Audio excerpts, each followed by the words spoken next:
daawadayaal waxaad soo dhawaataan warbixin aanu ku eegayno iska horimaadka Sacuudiga iyo Xuutiyiinta iyo Somaliland oo noqon karta saaxiib kale oo dunida oo dhan indhaha ku hayso. Warbixintani waxaa qoray macadka Horn Review ee fadhigiisu yahay dalka Itoobiya.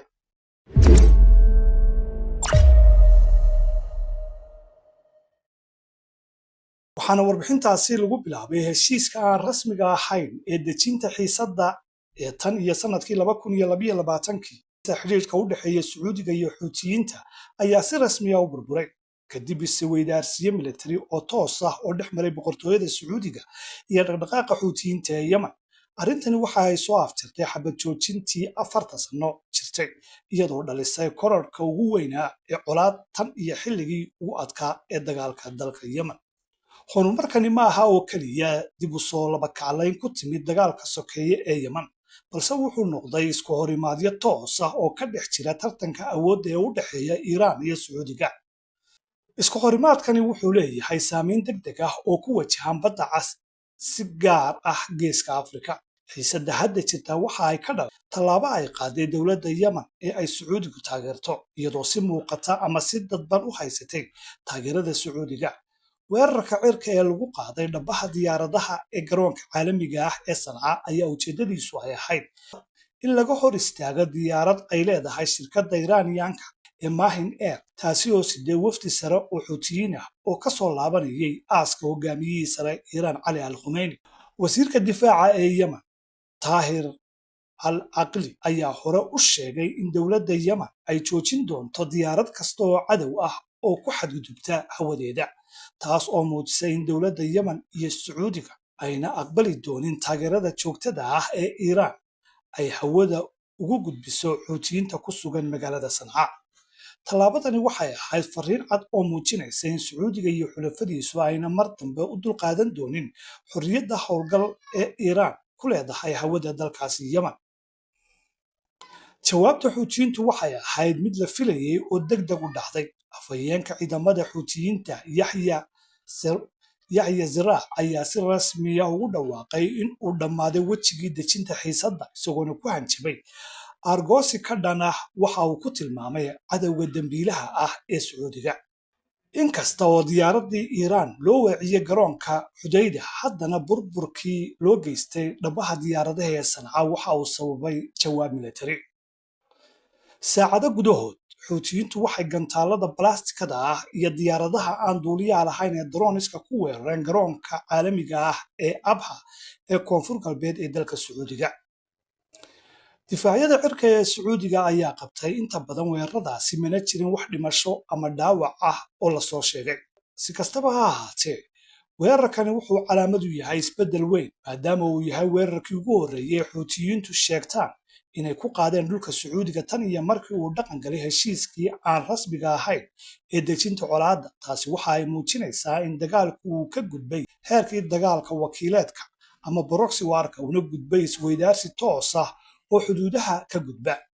Habdhaqanka labada dhinac waxa uu muujinayaa in ay door bidayaan kor u qaadista cadaadiska halkii ay dib ugu noqon lahaayeen dagaal buuxa. weerarka lagu qaaday dhabaha diyaaraduhu wuxuu ahaa howlgal bartilmaameed leh oo aan ahayn ololo duqeyn joogto ah.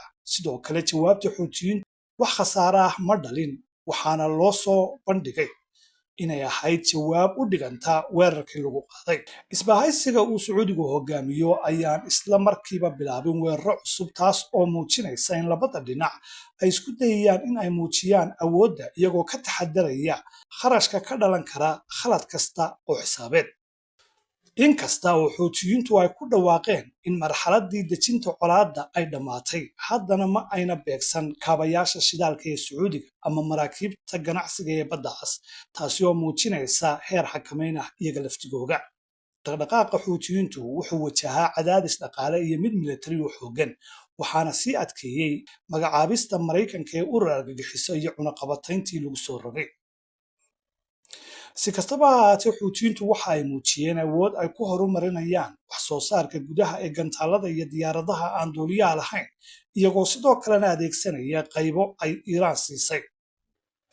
Ujeedadooda ugu weyn ayaa weli ah inay xoojiyaan awoodooda gudaha, isla markaana ka helaan Sacuudiga tanaasul dhaqaale iyo mid siyaasadeed oo ay ku jiraan bixinta mushaharka shaqaalaha dowladda iyo dib u furista buuxda ee garoonka Sanca iyo dekedda Xudayda. Korarka xiisadani wuxuu u adeegayaa sidii aalad cadaadis lagu saarayo Sacuudiga in uu dib ugu soo laabto miiska wadaxaajoodka isagoo aqbalaya shuruudo u wanaagsan Xuutiyiinta. Xaaladdu waxa ay si dabiici ah u horseedaysaa in la isweydiiyo suuragalnimada isbahaysiyo cusub. Sacuudiga iyo Israa'iil waxa ay wadaagaan dano cad oo ku saabsan xakamaynta iyo saamaynta Iiraan iyo wiiqidda awoodda Xuutiyiinta, maadaama oo labada dalba ay u arkaan Xuutiyiinta xoog halis ku ah maraakiibta ganacsiga ee badda cas.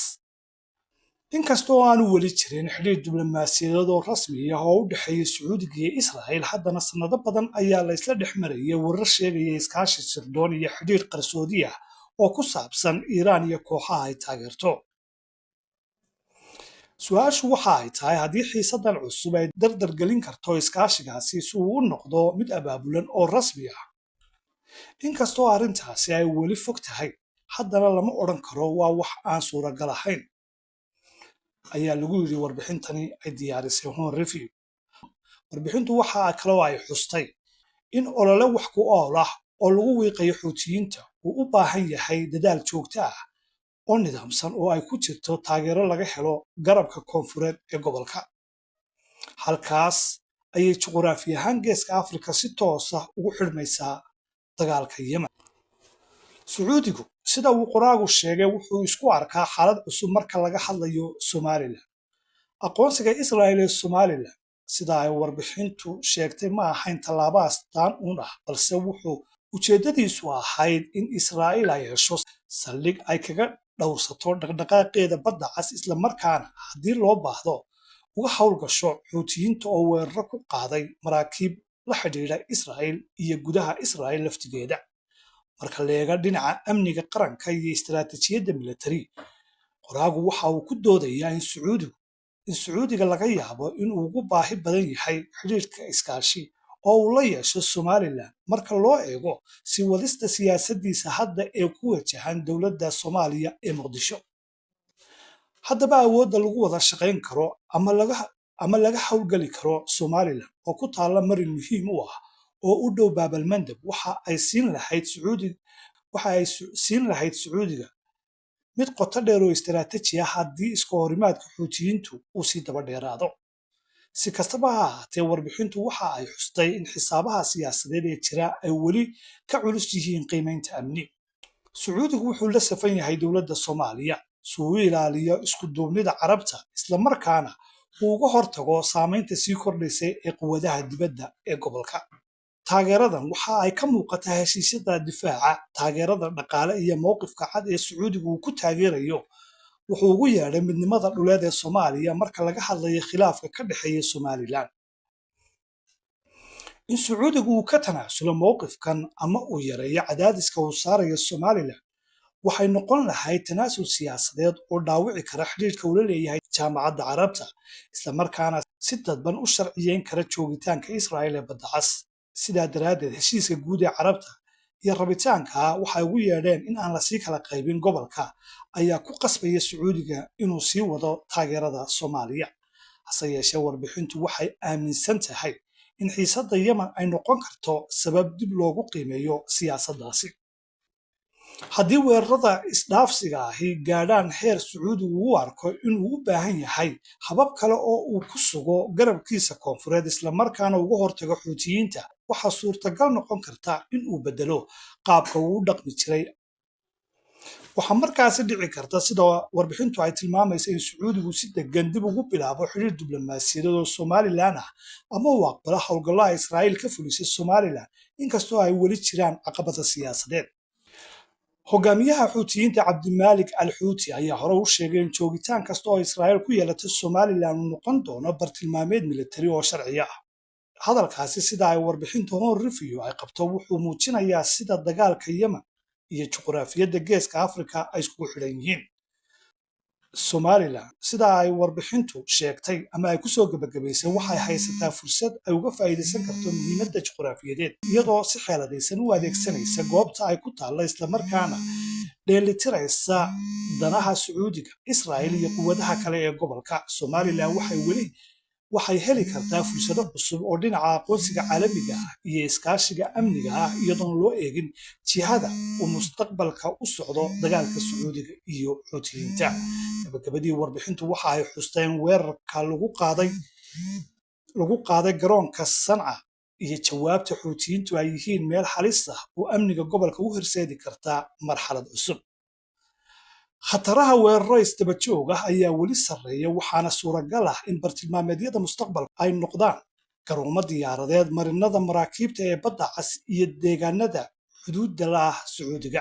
Warbixintu waxa ay ku soo gabagabaysay dib u soo noolayn dagaalkii wakiilada ee u dhexeeyay Iiraan iyo Sacuudiga iyadoo Xuutiyiintu ay yihiin aaladda ugu weyn ee Teheraan ay ku cadaadiso boqortooyada dalka Sacuudiga. Inkasta oo dagaal buuxa aanu dan ugu jirin labada dhinac, haddana xaaladda hadda jirta waxa ay xambaarsan tahay halis weyn oo ka dhalan karta khalad kasta oo xisaabeed. Dowladda Sacuudiguna waxa ay doonaysaa in ay xakamayso Xuutiyiinta iyagoo aan gelin dagaal muddo dheer socda. Isbahaysi rasmi oo u dhexeeya Sacuudiga iyo Israa'iil oo ka dhana Xuutiyiinta, inkastoo uu weli ka fog yahay, wuxuu noqon karaa arrin gebi ahaanba beddesha isku dheelitirka awoodda ee badda cas. Waqtigan xaadirka ah, warbixintu waxa ay sheegtay in Sacuudigu aanu ka tanaasuli doonin mowqifkiisa ku saabsan Soomaaliya, balse dhacdooyinkii ugu dambeeyay ay beddeleen xisaabta istiraatijiyadeed. Haddii xiisaddu ay sii xoogaysato, Sacuudiga ayaa laga yaabaa inuu dib u qiimeeyo mudnaantiisa islamarkaana si hoose u yareeyo mucaaradadiisa ku wajahan himilooyinka Somalilan, isagoo garwaaqsanaya in dhinaca kale ee badda cas uu uga baahan yahay saaxiibo lagu kalsoonaan karo oo ku sugan dhammaan jihooyinka muhiimka ah. Ayaa lagu soo gabagabeeyey warbixintani lagu daabacay Horn Review oo ah xarun cilmi baadhis oo fadhigeedu yahay magaalada Addis Ababa ee xarunta dalka Itoobiya.